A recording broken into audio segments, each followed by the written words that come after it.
என்னைக்காவது யோசிச்சு பார்த்துருக்கீங்களா, கோடீஸ்வரர்கள் ஏன் ஒரு ஆவரேஜ் பர்சனை விட பார்க்க டிஃப்ரெண்ட்டாக இருக்காங்க, எது அவங்கள டிஃப்ரெண்ட்டாக எடுத்துக்காட்டுதுன்ட்டு? இது லக்கோ ஃபேட் பே செக் மட்டும் கிடையாது, அவங்க ஒரு ப்ரூவன் சிஸ்டம் ஃபாலோ பண்ணுறதுனால தான். அதாவது ஒரு 7 மணி சீக்ரெட்ஸ் இருக்குது, அது நீங்களும் யூஸ் பண்ணலாம். என்னன்னு தெரிஞ்சுக்கணுமா, நான் இந்த வீடியோவில் பிரேக் டவுன் பண்ணி சொல்கிறேன் வாங்க. நம்பர் 1, இயர்னிங்ஸ் மட்டும் உங்களை ரிச் ஆக்கிடாது. அதாவது நீங்கள் எவ்வளோ ஏர்ன் பண்ணுறீங்கன்றது முக்கியம் இல்லை, அதுலேருந்து எவ்வளோ சேவ் பண்ணுறீங்க அண்ட் இன்வெஸ்ட் பண்ணுறீங்கன்றது தான் ரொம்ப முக்கியம். இப்போ 2 பேரை இமேஜின் பண்ணிக்கோங்க. ஒருத்தர் 1 லட்சம் ஏர்ன் பண்றாரு ஆனா பேர்லி சேவ் பண்றாரு. இன்னொருத்தர் 60K தான் ஏர்ன் பண்றாரு ஆனா கன்சிஸ்டன்டா 20K இன்வெஸ்ட் பண்றாரு. அப்ப 15 இயர்ஸ்ல யார் ரிச்சரா இருப்பாரு? யார் இன்வெஸ்ட் பண்ணாங்களோ அவங்க தான். நம்பர் 2, ரிஸ்க் எடுக்கிறது எசென்ஷியல். நீங்க எல்லா ரிஸ்க்குமே அவாய்ட் பண்றீங்க பாருங்க, அதுதான் இருக்கிறதுலே ரியல் ரிஸ்க். ஃபிக்ஸட் டெபாசிட் சேஃபா ஃபீல் பண்ணலாம், அது பேர்லி ஆனா இன்ஃப்ளேஷனை பீட் பண்ணும். ஸ்மார்ட் இன்வெஸ்டர்ஸ் இந்த mutual fund, stocks, real estate எல்லாத்தையும் வச்சு தான் வெல்த் க்ரோ பண்ண பார்ப்பாங்க. அண்ட் நம்பர் 3, டைம் உங்களுடைய பெஸ்ட் ஃப்ரெண்ட். இந்த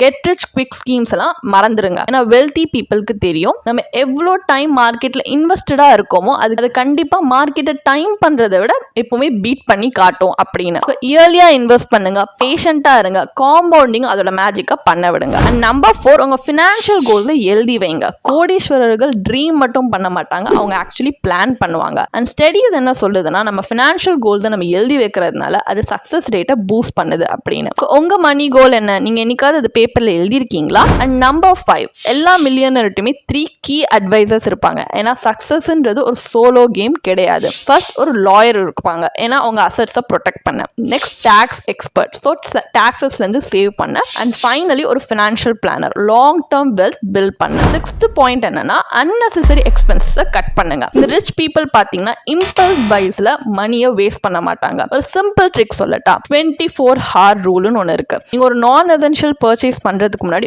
ஒரு நாள் வெயிட் பண்ணுங்க. மோஸ்ட் டைம்ஸ் ஒரு நாள் கழிச்சு அது வாங்குற ஆசையே உங்களுக்கு இருக்காது. நம்பர் 7, ரிட்டையர்மெண்ட்க்கு இப்பவே பிளான் பண்ண ஸ்டார்ட் பண்ணுங்க. அண்ட் நிறைய பேர் until it's too late retirement பிளானிங்கை இக்னோர் பண்ணுவாங்க. ஆனா க்ரோர்பதிஸ் அப்படி கிடையாது, இயர்லியா ஸ்டார்ட் பண்ணி ஒரு செக்யூர் ஃபியூச்சரை பில்ட் பண்ணுவாங்க. உங்களோட இன்கம்ல இருந்து 10% நீங்க கன்சிஸ்டன்டா சேவ் பண்ணா கூட பெரிய ஹியூஜ் டிஃபரன்ஸ் பார்க்கலாம். உங்களுக்கும் ஃபினான்ஷியலி ஃப்ரீ ஆகுறதுக்கு ஒரு step by step road map வேணுமா? அப்ப எங்க பயோல இருக்க லிங்க்ல போய் எங்களோட சர்டிஃபைட் ஃபினான்ஷியல் பிளானரோட ஒரு ஃப்ரீ கன்சல்டேஷனுக்கு இன்னைக்கே ரெஜிஸ்டர் பண்ணிக்கோங்க.